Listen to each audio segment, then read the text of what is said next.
सभिनी साथियुनि खे चार जेके साथी के नज़रियाती स्कूल में लेक्चर ॿुधण आया आहिनि त उन्हनि खे अंदाज़ो हूंदो त असां वटि सिंधी समाज में असांजे समाज में औरत जी हालत किथे आहे कहिड़ी आहे। रोज़ रिपोर्टूं अचनि थियूं, कुझु अचनि थियूं, रिपोर्टूं नथियूं ज़ाहिर थियनि जेका असद पहिरियां ॻाल्हि रखे वियो, पर पोइ बि जेके आलमी इदारनि जी सूरत में बि रिपोर्टूं अचनि थियूं, अगरि पहिरियां मां उन ते ॻाल्हि रखे वञा त सवलो थी वेंदो असांखे त पोइ सिंधी समाज में औरत जी बीहक कीअं। आलमी इदारे जी रिपोर्ट आहे त दुनिया में अफ्रीका खां बि ग़रीब तरीन जेकी मुआशी हालतुनि में सिंध ऐं बलोचिस्तान जी औरत ख़ासि करके उहा ॿारहाड़ी जी औरत गुज़ारे थी। असांजे ई सिंधी समाज में अगरि हरासमेंट जेके तालीमी इदारनि ते 5% यूनिवर्सिटी ताईं असांजूं नियाणियूं पुॼनि थियूं सिंधी समाज जूं, उन्हनि में बि जेके हरासमेंट जा मुख़्तलिफ़ यूनिवर्सिटी में जेके रिपोर्ट थिया आहिनि, छो जो असां वटि त घणा रिपोर्ट ई न थींदा आहिनि, त उहे बि सिंध में मुख़्तलिफ़ तालीमी इदारनि में रिपोर्ट थिया आहिनि। 1680 हरासमेंट जा केस रिपोर्ट थिया आहिनि। असां वटि सिंधी समाज में 3 औरतूं रोज़ ऑनर किले गैरत जे नाले ते मारियूं वेंदियूं आहिनि। असांजे ई कराची शहर में मां वरी चवंदसि त तमामु घणी इन रियासती इदारनि जी पाबंदी आहे। मुख़्तलिफ़ NGO जी रिपोर्ट्स,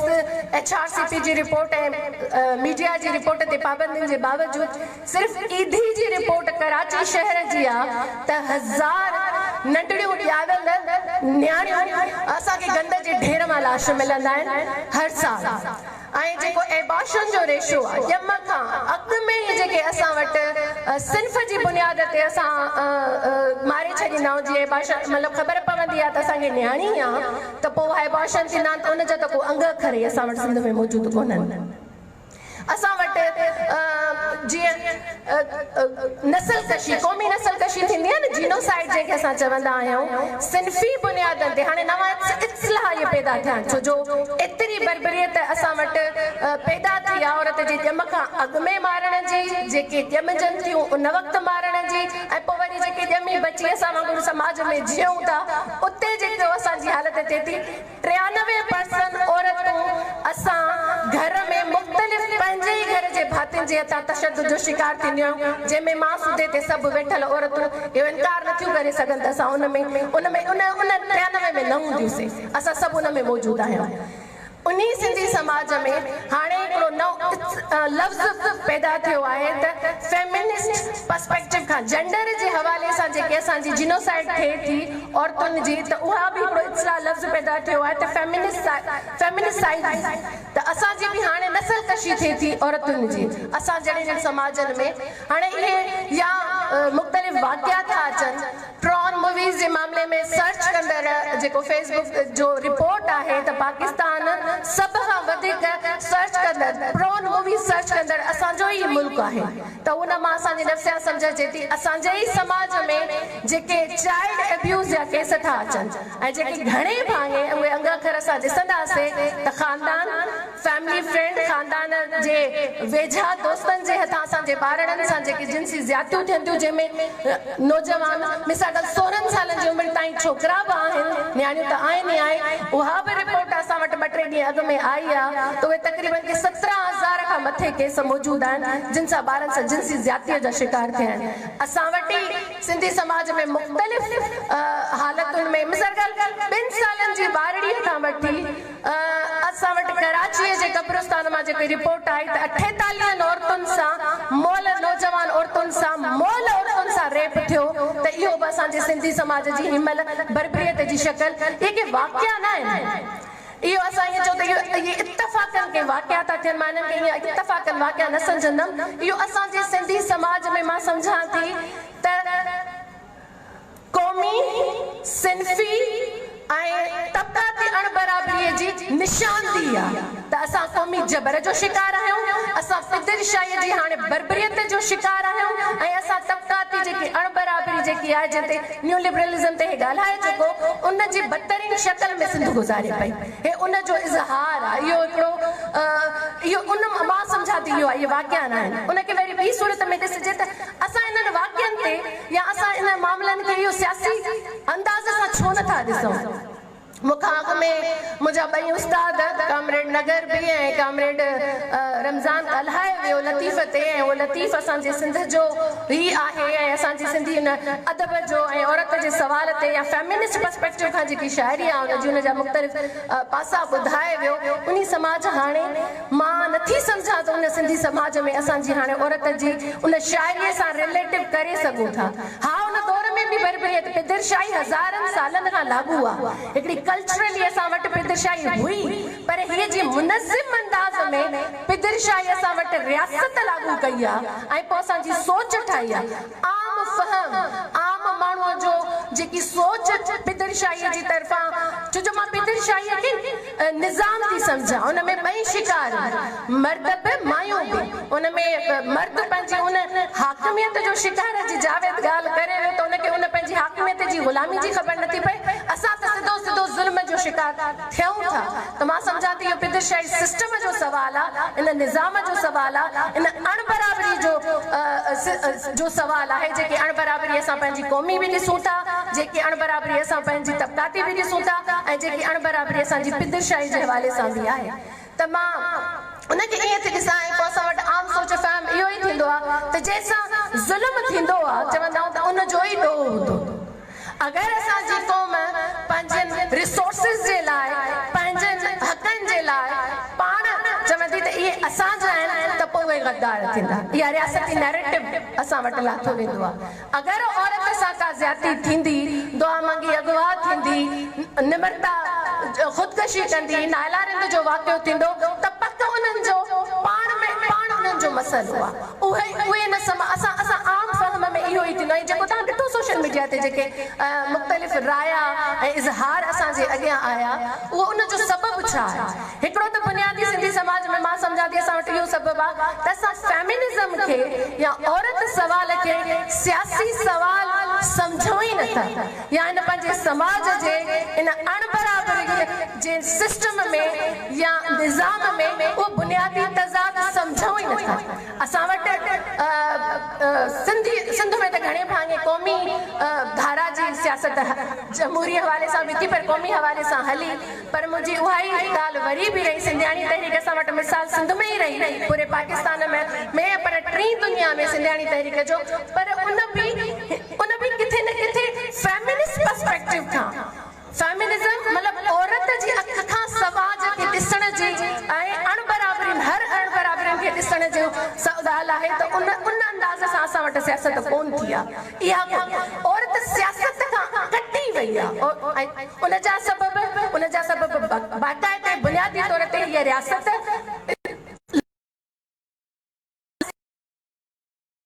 आम माण्हू आम औरत ख़ासि करके ज़ाहिर जेको कटियल रहंदो त उहो पंहिंजे सवाल ते असां वटि हाणे जीअं सियासत 80 जे ॾहाके खां पोइ वॾा हक़ जेके असां वटि गैर सियासी हिकिड़ा रवैया पैदा थिया आहिनि, त असां वटि सिंधी समाज में, असां वटि असांजी टीं दुनिया में, त असां वटि इहो औरत जे सवाल ते त सियासत सियासी सवाल सम्झी बणिजो ई कोन्हे। हाणे थोरो उन जो उभार आहे ऐं उहो कमु थिए पियो, नज़रियाती कमु बि थिए पियो ऐं अमली पियो। असां सफ़ा कटे नथा ॾिसूं, असां वटि इहो कमु थियो सूरत में थियो, ऐं पोइ असां वटि आम फहम बि इहो ई जुड़ियो त मतिलबु फेमिनिज़म माना लिबरल, फेमिनिज़म माना पोइ उन जो मर्द सां मुक़ाबिलो आहे, फेमिनिज़म माना मर्द खां नफ़रत। मतिलबु असां फ़र्क़ु ई न करे सघंदा आहियूं। असांजा तरक़ी पसंदि साथी, असांजा पढ़ियल लिखियल साथी बि उहो फ़र्क़ु न करे सघंदा आहिनि त फेमिनिज़म में बि मुख़्तलिफ़ मौजूदु आहिनि। रेडिकल फेमिनिस्ट जेको हिकिड़ो उभार पहिरियों हलियो, उन्हनि जो वॾो कमु आहे, उनजे कम खां इनकार न आहे, पर उहो हा बिल्कुलु उनजी एलिमेंट हुई त मर्द बुनियादी मसइलो आहे असांजी इन सॼी बरबरियत या असांजी इन सॼी पिदरशाहीअ खे बरक़रार रखण जो। ॿी लिबरल फेमिनिस्ट असां वटि जो तमामु घणो उभार रहियो, छो जो सूरत में असां वटि प्रोजेक्ट आया औरतुनि जे हक़नि जा, हुकूक जे नाले सां, बराबरी जे नाले, आज़ादी जे नाले जी त ॻाल्हि उहो सियासी सवाल आहे। त उन में बि इहो ई मामिलो बीठो त इन्ही अणबराबरीअ जे सॼे जबर मौजूद हुजे, जिते तबक़ाती अणबराबरी जबर मौजूद हुजे, जिते पिदरशाही मौजूद हुजे, उते औरत खे इनपावरमेंट जो मतलब उन्हनि खे थोड़ा रिसोर्सिस रिफॉर्म्स जो मामलो आहे इहा ॿोली असां वटि आहे त पोइ असां वटि आम फ़हम में बि इहा ॻाल्हि वई त छा फेमिनिज़म बसि इहो ई आहे त इन सॼी बरबरीअत फेमिनिज़म इहा न फेमिनिज़म माना इन हर अणबराबरीअ जे ख़िलाफ़ बीहण जो मामलो आहे जंहिंमें क़ौमी जंहिंमें सिंधी जंहिंमें तबक़ाती हर अणबराबरी ऐं जंहिंमें पिदिरशाही छो जो इहे सभु पाण में जुड़ियल इन्हनि खे कटे करे नथा ॾिसी सघूं पिदिरशाही जी शुरूआत जॾहिं थिए ज़ाती मिल्कियत जी सूरत में जॾहिं मां अचां त पोइ ज़ाती मिल्कियत जी सूरत में त सभु इहो सभु जुड़ियल मामलो आहे न इहो कटियल मामलो आहे ई कोन असां को कटियल कोन था त इन सवाल खे सियासी सवाल सम्झूं ऐं पोइ उनखे इन्हनि सभिनी अणबराबरियुनि जी जदोजहद सां गॾु जोड़े ऐं पंहिंजी आज़ादीअ जी ॻाल्हि कयूं त बेसिकली फेमिनिज़म इहो आहे त असांखे इन्हनि जेके आम जेके फहम जेको असांखे रियासत ईंदी आहे ऐं रियासत पंहिंजी बरबरीअत जी सूरत में आइन कानून ऐं शौर आम नैरेटिव जी सूरत में असां वटि लाथो आहे त हाणे असांखे इन्हनि मां निकिरणु घुरिजे ऐं इनखे ज़रूरत आहे ख़ुद रियासत कीअं लागू कयो असी जेकॾहिं बि आमरियतूं आयूं आहिनि पहिरीं आमरियत ते ई मां ॻाल्हाईंदसि उन आमरियत पिदिरशाहीअ खे मज़हब सां जोड़े अञा वधीक बदतरीन हालत उन जॾहिं जॾहिं बि आमरियत आई आहे उन क़ौमी जबर खे वधायो आहे उन जागीरदारीअ निज़ाम खे हथी ॾिनी आहे उन पिदिरशाहीअ खे तमामु घणी बरबरीअत जी शक्ल ॾिनी ऐं उन तबक़ाती मामलनि खे बि ज़िया जे दौर में जॾहिं बंगाल जी क़ौमी आज़ादी जी तहरीक थी हले त पोइ असांजे ई रियासती इदारनि उते वञी 2 लख रेप कया त असां तव्हांजी क़ौम जो तसवुर मटायूं था हिननि अफ़गानिस्तान में जेको बनिस्बत सौर इनकलाब हुयो सिंफ़ी बराबरीअ जी बुनियाद ते हो उते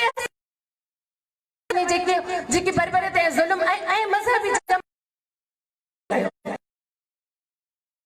अस्करी विंग अलबदर ऐं अलशम्स सां मिली करे इहे रेप जीनोसाइड रेप जेके चइजनि उहे थिया ईअं हिननि अफ़गानिस्तान में बि ईअं कयो पंहिंजो मज़हबी जहादी इन रियासत पंहिंजी फ़ौज जोड़े करे जेको अफ़गानिस्तान में कयो त हाणे अफ़गानिस्तान में टीं दुनिया जी बेवाउनि जो मुल्क चयो वेंदो आहे 20 लख खां बेवाऊं अञा ताईं बि अफ़गानिस्तान में मौजूदु आहिनि जेके असांजी रियासत वञी उहा सिंफ़ी जेको थोरो बराबरी जो निज़ाम उनखे वञी जोड़ियो त उहो सॼो जो सॼो असां वटि असेंबलियूं मौजूदु आहिनि सिधी आमरियत मौजूदु कोन्हे पर उहा असेंबलियुनि खे हलाईंदड़ बि आमरियत हिनमहिल जेके पोएं 2 सालनि खां औरत आज़ादी मार्च या औरत मार्च थिया उन में आम फ़हम कहिड़ा तनक़ीदूं कयूं पर ख़ुदि रियासत ऐं असेंबलियुनि मां बिल पास थिया त बाबा इहो जेको नज़रियो आहे फेमिनिज़म इहो को वेस्टर्न नज़रियो आहे त पोइ जो नज़र जेको सुहिणी लतीफ़ ॻायो त पोइ उहो छा चवंदासीं सुहिणी जो जेको किरदार लतीफ़ जी शाइरीअ में आहे उहो प्योर पंहिंजी जिंदगीअ जे आज़ादीअ जी ॻाल्हि आहे त पोइ असां कीअं चई सघूं था त फेमिनिज़म को ॿाहिरियों नज़रियो आहे फेमिनिज़म असांजो ई हितां जो ई नज़रियो आहे जेकी मुंहिंजे जियापे जी ॻाल्हि थो करे जेको मुंहिंजे तबके जी ॻाल्हि थो करे छो जो इहे घणा भाङे केस बि थियनि था न उहे कहिड़े माण्हुनि कहिड़े तबके सां थियनि था पाण अगरि इहे अखर बि ॾिसूं उहे किथे जेकी नौकरियूं पेशा औरतूं आहिनि मां मैनेजिंग क्लास जी ॻाल्हि नथी कयां नौकरी पेशा हिकु असां हरियाणियुनि खे बि नौकरीअ में काउंट कोन था कयूं मां जहिड़ी हाउस वाइफ 24 कलाक जेकी लटा धोईंदी आहियां थांव मलींदी आहियां कपिड़ा धोईंदी आहियां इहो बि अञा असां पोरे में काउंट कोन था केयर लेबर में अनपेड केयर लेबर में काउंट था कयूं अञा इहो बि पोरे में काउंट न थियो आहे पर जेके भला नंढियूं वॾियुनि फैक्ट्रियुनि में कारखाननि में पोरियो कनि थियूं औरतूं उते 93% औरतुनि सां गॾु 93% औरतुनि सां गॾु जिन्सी हरासमेंट जा केस थियनि था ऐं 58% औरतूं उनखे न बर्दाश्त करे सघण जी सूरत में वापसि पंहिंजे घर में अचनि थियूं त इहा पिदिरशाही जी सूरत असां वटि इहा सिंधी समाज में मौजूदु आहे उनखे लागू कंदड़ ही रियासती निज़ाम इन रियासत जा आइन ऐं कानून जॾहिं ज़िया जे दौर में हुदूद ऑर्डिनेंस अचे थो ज़नाब जबर ज़ना बिन रज़ा वारे मामले में त पोइ जेके अॼु इहे सभु रेप या ख़ुदि फ़ौज जे तरफ़ां जेके असां सां जुठ थिए थी हाणे त न ऐं यमन में बि हाणे ताज़ो यमन में बि जेको बि असांजी ई फ़ौज तमामु वञी सरवाणी पई करे ऐं नओं आलमी कानून रियासत जी फ़ौज जे तरफ़ां पास थियो आहे त जंग औरतुनि सां ज़्यादती ऐं ज़ना थींदी उहे रेप काउंट कोन थींदा उहे उन्हनि खे बख़्शिया त इहे नवां नवां कानून असांजे लाइ रियासत पंहिंजे बका जे लाइ पैदा करे थी ॿियो उन आम फ़हम खे उन पिदिरशाहीअ खे हथी ॾिनी मज़हबी पंहिंजे निसाब जी सूरत में अण बराबरी इन पिदिरशाहीअ खे हथी ॾिनी पंहिंजे में ॾिनी त औरत घर ताईं महदूद आहे उनजो सियासी अमल में न आहे जीअं जीअं जबर वधियो बलूचिस्तान जी क़ौमी तहरीकुनि में ॾिसो हाणे हिननि बलूचिस्तान औरतूं बि खयूं आहिनि हिकु औरत हथियार जो हुन सां गॾु हुनखे सज़ा ॾियण 4 ॿियूं औरतूं बि जेके अञा ताईं वापसि न आहिनि उहे अंगखर त असां वटि मौजूदु ई न आहिनि त जेको असां वटि हाणे हिन क़ौमी जबर जी जहिड़े में जॾहिं औरत बीहे थी असांजे ई नसीराबाद मां जॾहिं असांजा ई साथी थधियल हा त असांजूं नियाणियूं जॾहिं बीहनि थियूं त उहो सियासी अमल में बीहनि थियूं ऐं पोइ हाणे उनखे सियासी अंदाज़ में खणण जो सवाल आहे असांजो सिर्फ़ इहो मामलो आहे ह्यूमन डेमोक्रेटिक फ्रंट जेको नारी जमहूरी महाज़ आहे उहो बि इहो ई आहे सोशलिस्ट फेमिनिस्ट अंदाज़ में असां शऊरी ऐं अमली तौर ते चाहियूं था त हिन समाज जो जेको रियासत जेको असांजी हिकिड़ी सम्झ ठाही आहे जेको असांखे सियासत खां कटियो आहे ख़ुदि असां पाण औरतूं बि कटियल आहियूं छो जो पिदिरशाही जेके असां चऊं था पिदिरशाही हिकु निज़ाम था चऊं भले रोज़ा जी मूंखे ॾाढी भली असांजी वॾी इनकलाबण जी ॻाल्हि आहे उहा चवंदी आहे जेसिताईं असांखे पंहिंजी ग़ुलामीअ जी ज़ंजीरुनि जी ख़बर ई न पवंदी त असांखे हुन में टोड़ण जो बि किथां सेंस ईंदो त ईअं ई पिदिरशाही जेकी औरत हुन में ग़ुलाम आहे ऐं पोइ मर्द बि हुन में ग़ुलाम आहे पंहिंजी हाकमियत जो उनखे बि जॾहिं पंहिंजी हुन हाकमियत जी ग़ुलामी जी ख़बर ई न पवंदी त उनखे उन टोड़ण जो मामिलो बीह नथो सघे छो जो हिन पिदिरशाही में मां नथी सम्झां हा सिधो सिधो इस्तेसाल जबर ऐं असां सां थिए थो पर हुनजो शिकार ख़ुदि मर्द बि आहे कहिड़ी सूरतुनि में आहे असां वटि सभ खां वधीक जंगुनि में मर्द मरे असां वटि मर्द जॾहिं मर्द पाणी में बणिजे थो त कल्ह आमना ॾाढो भलो ॻाल्हि खे 1.5 साल जो पुटु अथसि चंदू त जी मुंहिंजो पीउ पियो चवे त तुंहिंजो पुटु नचे घणो थो छो जो आमना क्लासिकल डांस कंदी आहे इन में मर्दानगी पैदा कर मतिलबु हुन में जेके अहसास आहिनि जेके फितरत सां जुड़ण जा जेके पंहिंजे पाण सां जुड़ण जा जेके मोहबत करण जा उहे अंदर मां मार त इहा पिदिरशाही उन मर्द जे पंहिंजे अंदर जे एहसासनि खे बि मारे थी जेकी तव्हांखे पंहिंजे उन पिदिरशाही सम्झ मां तव्हांखे पंहिंजी ग़ुलामी मां सम्झ नथी अचे मां मरी वेंदी मां जो रिश्तो मर्द जे लाइ तमामु अज़ीम रिश्तो थींदो मां पाण मतिलबु ज़ाहिरा माउ आहियां हिकु पुट जी उहा मरी वेंदी आहे उन मर्द पंहिंजो उन इज़हार असां पार कढी रोईंदियूं आहियूं छो जो असां अञा ताईं बि पंहिंजनि एहसासनि जो उहो रोई न सघंदो आहे उहो रंगनि सां जुड़ी न सघंदो आहे दुनिया जे सॼे निज़ाम ते मर्द ॻाल्हाईंदो आहे पर मर्द पंहिंजे वजूद ते ॻाल्हाए न सघंदो आहे मर्द पंहिंजे वजूद सां जुड़ी नथो सघे एहसासनि सां जुड़ी न सघे जेको बि मर्द पंहिंजे एहसासनि सां जुड़ंदो त पोइ उहो मर्द वारी लिस्ट मां निकिरी वेंदो आहे असां वटि मर्द बणाया वेंदा आहिनि छो जो फितरत ते ईअं न आहे न मूं धीउ बि ॼणी आहे मां पुटु बि ॼणियो आहे असां घणनि साथनि खे औलाद हूंदी ही निज़ाम हिननि खे अहिड़ो बणाए थो मर्द खे मर्द बणाए थो जेके असां संस्कारी चवंदा जिनसी फ़र्क़ु मौजूदु आहे जेंडर जो फ़र्क़ु मौजूदु आहे जिन्स जी बुनियाद ते औरत थिए थी जिन्स जी बुनियाद ते मर्द पैदा थिए थो इहो कुदरती फ़र्क़ु आहे पर हे सिन्फ़ जी बुनियाद ते जेको फ़र्क़ु आहे उहो असांजो हीउ सिस्टम बणाए थो हीउ असांजो निज़ाम बणाए थो हीउ असांजी कल्चर बणाए थो हीउ असांजी रियासती कानून बणाइनि था त बाबा हीअ अणबराबरी जी छो जो ख़ानदान जीअं किताब आहे असांजो हिस्ट्री जो असांजो जेको खाबी दूर असां पंहिंजो कंदा आहियूं ख़ानदान ज़ाती मिल्कियत रियासत जो आगाज़ कीअं थो थिए त इहो कीअं जुड़े थो ख़ानदानी स्ट्रक्चर छो जो रियासत जो बुनियादी इस्तेसाली यूनिट ख़ानदान ख़ानदान में ई तव्हां हिकिड़नि 2 माण्हुनि खे विरहाए छॾींदव ऐं हिकिड़ा हिक ॿिए जा ग़ुलाम पैदा कंदव ऐं पोइ ग़ुलाम माउ ग़ुलाम क़ौम ऐं ग़ुलाम इंसान जॾहिं शौरी तौर ते पैदा कंदी त पोइ हिन रियासत सां किथां पंहिंजे क़ौम जे हक़नि जी ॻाल्हि कंदी किथां पंहिंजे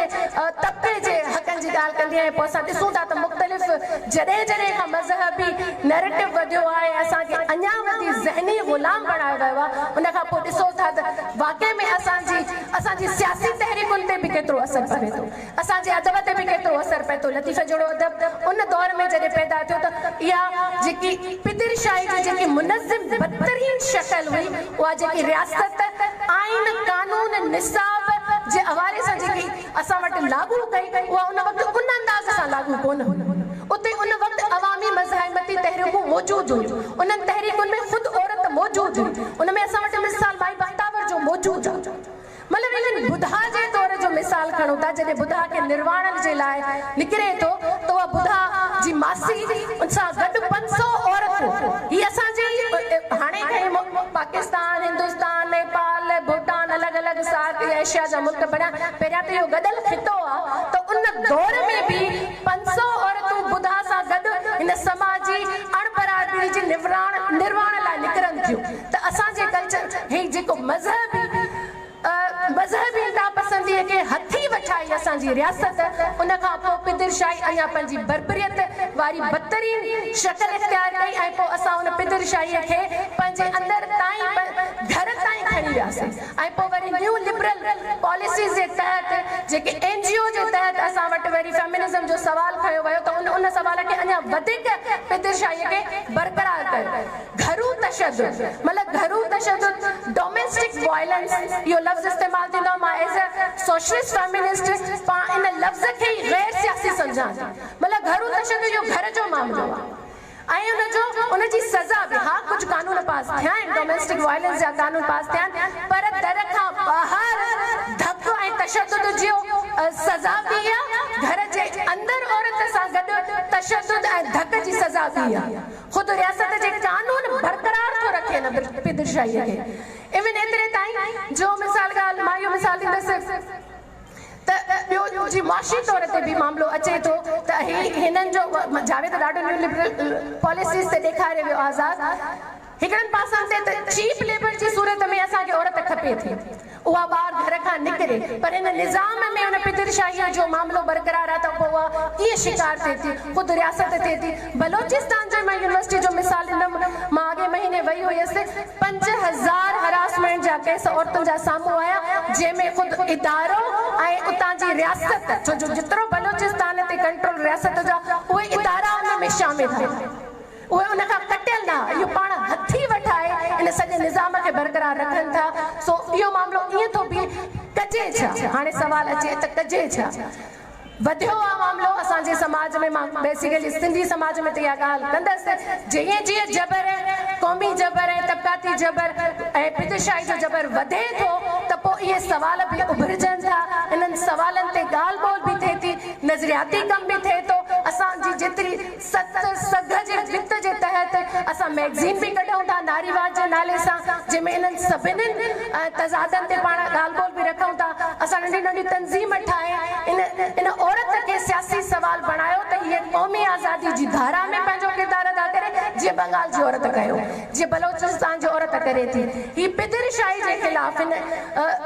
ख़िलाफ़ पंहिंजो सियासी सवाल बणाए, न लिबरल सवाल, छो जो लिबरल इन्ही सॼे निज़ाम में पंहिंजो हिसो घुरे थी, जीअं असांजूं असेंबलियूं घुरनि थियूं। त असां ईअं नथा चाहियूं। ईअं ई तबक़ाती बुनियादनि ते जॾहिं अणबराबरी जी जेकी बि सूरत आहे, उहा जेसिताईं ख़तमु न थींदी त कंहिं बि ग़ुलामी जी मां सम्झां थी सूरत ख़तमु न थींदी। त इहे जुड़ियल सवाल आहिनि, या जुड़ियल जदोजहद आहे, ऐं जोड़ी करे या कबी या कटे कटे न कबी। ऐं असां हाणे जे पोएं अरसे में वरी जेके कुझु मार्चिस ते आम तनक़ीदूं थियूं ऐं ख़ुदि असेंबलियुनि बिल पास कया आहिनि, त असां हाणे जेके कॉम्प्रेस जमायतुनि जो बि हाणे औरत विंग्स आहिनि, असांजो बि आहिनि, ऐं जेके